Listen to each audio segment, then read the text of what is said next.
অমন করে কি দেখছো? দেখছি তোদের দুজনের মধ্যে কে রাখি আর কে পূর্ণিমা। তুমি চিনতে পারছো না? না বাবু, তোদের দুজনকে একই রকম দেখতে, তার উপর আবার একই রকম শাড়ি পরেছিস, একইভাবে চুল বেঁধেছিস। তোরা এক কাজ কর, যে কেউ একজন এমন একটা চিহ্ন রাখ যাতে আমি একবার দেখলেই বুঝতে পারি কে রাখি আর কে পূর্ণিমা।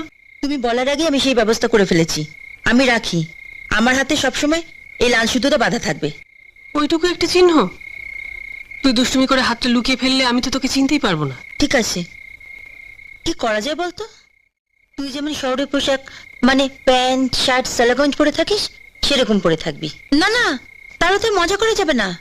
তুই বরঞ্চ যেমন শাড়ি পরিস তেমন পরবি। আমি সাদার উপর ছাপানো শাড়ি পরবো। এ মা, সাদা জমির উপর ছাপানো শাড়ি তো আমার নেই। নেই তো কি হয়েছে, আমি কালই বাজার থেকে খানচারেক শাড়ি নিয়ে আসবো। আমি যতদিন থাকবো ওগুলো পরবো। আমি চলে যাওয়ার পর তুই এগুলো নিয়ে নিস। হ্যাঁ বাবা, সেই ভালো। ও, ওকে অজয়ের কথা বলেছিস? অজয়কে?